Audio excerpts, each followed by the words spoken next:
Salut à toi, jeune entrepreneur. Non, attends, c'est pas le bon discours ça. Salut à toi et bienvenue sur Crypto Actu.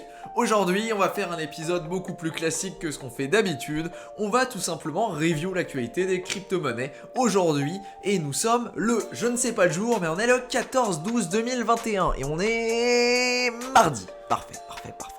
Belle chose que nous sommes. Du coup, qu'est-ce qui s'est passé? Eh bien, nous allons le voir tout de suite. Déjà, on va dézoomer un petit coup, on va regarder un petit peu ce qui s'est passé au niveau du Bitcoin. On va mettre la vue à 7 jours parce que c'est beaucoup plus qualitatif et ça nous permet de voir ce qui s'est passé ces derniers jours parce que je n'ai pas review cette actualité-là. Globalement, on a eu un petit breakout vers le haut qui a essayé de passer, mais qui s'est mal passé. Comme tu peux le voir, on est retombé, on est de nouveau aux alentours des 46-47 000 cas du Bitcoin en USD. Rien de bien dramatique, hein.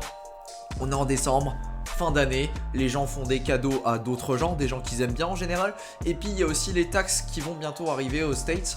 Je crois c'est en janvier, février, quelque chose comme ça. Du coup les gens retirent pour acheter des cadeaux de Noël ou alors pour payer leurs taxes. Parce qu'il faut savoir qu'aux States, c'est pas vraiment comme chez nous.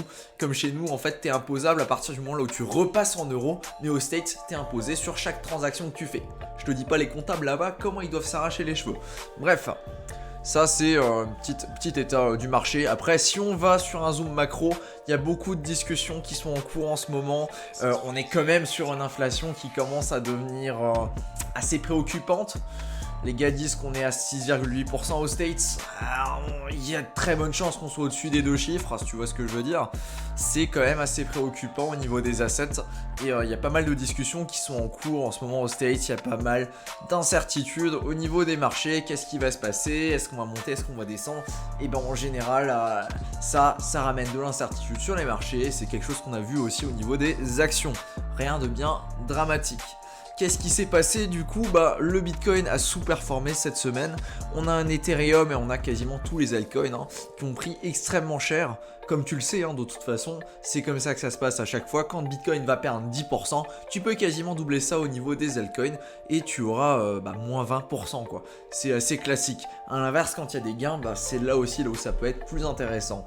En tout cas, si je devais résumer une des erreurs que j'avais faites sur ces derniers mois, en tout cas, ça a été de ne pas prendre mes gains.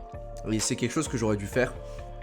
De placer mes gains dans mes gains que j'ai fait dans les altcoins pour les mettre vers des positions qui sont plus sûres et du coup qui sont beaucoup moins affectées, que ce soit des stablecoins ou plutôt du Bitcoin à l'inverse, simplement parce que le Bitcoin par exemple, on va prendre un exemple tout con, mais le Bitcoin là par rapport à l'ATH il est à moins 30%.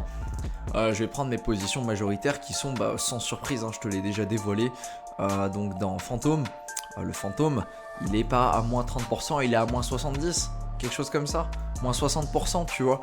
Du coup, ça aurait été plus intéressant en tout cas de se positionner à partir du moment là où on est vers le sommet, d'aller chercher des assets qui sont beaucoup moins risqués. Comme ça, tu peux préserver ton capital et tu peux le réinvestir plus tard quand ça aura tendance à descendre. Voilà donc pour l'actualité au niveau du cours. Maintenant, on va passer à l'actualité tout court. On a quelques plays qui se passent au niveau des NFT. On a Nike. Alors déjà, on l'a bien compris, ils essayent de prendre une position au niveau des NFT, du métaverse. Ils ont 2-3 partenariats. Mais là, ils ont fait plus qu'un petit partenariat. En fait, ils ont fait une acquisition. Ils ont acheté un studio RTFQT. Waouh, un nom très très particulier.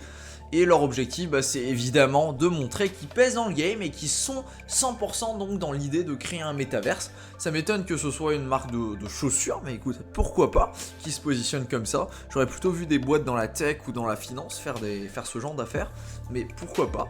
C'est une position, je pense qu'il va y avoir évidemment d'autres studios qui vont se positionner dessus, on va pas se mentir.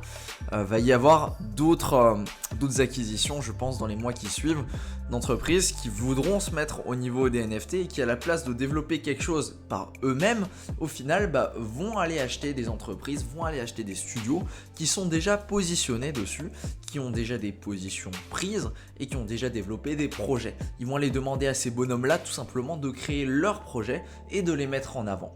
Déjà parce que ces marques-là vont quand même avoir un impact assez important et on va merger ça avec les gens qui sont intéressés à la crypto.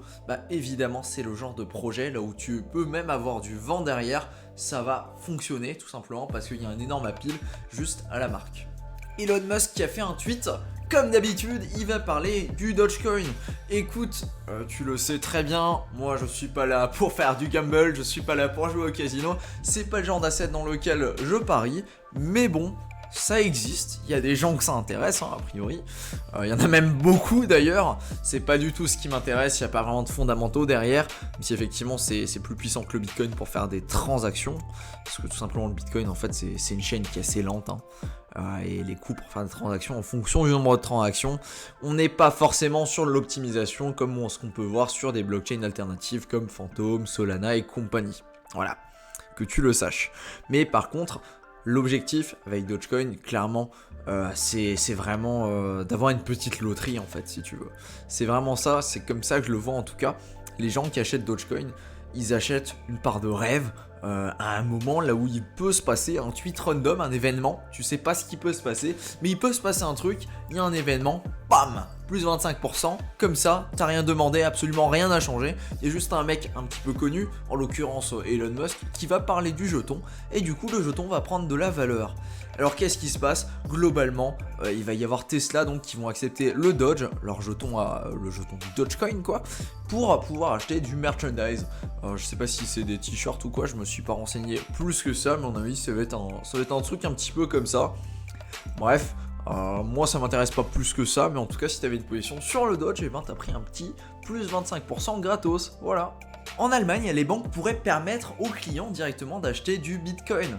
On va pas se mentir, au bout d'un moment, il va se passer quelque chose, les gens vont véritablement vouloir acheter du Bitcoin, et bah le souci, c'est que les banques, elles sont en train de freiner plus ou moins ça. Je veux dire, moi j'ai fait un achat, du coup c'était un virement la dernière fois, la banque m'a fait signer un petit papier pour dire oui, du coup c'est dangereux, on sait pas par quoi c'est baqué, vous pouvez tout perdre, c'est dangereux ce que vous faites, faites attention. Et moi j'étais là, mais les gars, ça fait 4 ans que j'investis, je connais mieux le truc que vous, arrêtez, s'il vous plaît.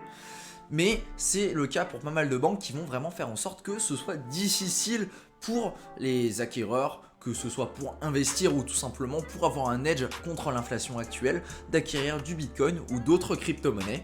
Et bien ça, c'est quelque chose qui sont en train de contrer un petit peu, et je pense que ça peut être une très bonne stratégie pour les banques, en tout cas de se positionner sur ce créneau-là, de permettre en fait aux gens qui ont envie, qui désirent obtenir du Bitcoin, de permettre de passer par la banque. Évidemment la banque en général elle te fait pas ça gratuitement, hein, ils vont prendre un pourcentage. C'est des rapias, c'est des rapias, hein. À partir du moment là où tu utilises un intermédiaire, ton intermédiaire il va prendre un pourcentage, ce qui est normal. C'est pour ça qu'on essaie de se rapprocher le plus possible de la décentralisation, mais on n'y est pas encore à 100%. En tout cas c'est une bonne nouvelle, ça pourrait permettre à un petit peu plus de retail de prendre position sur le Bitcoin, à voir ce que ça va donner.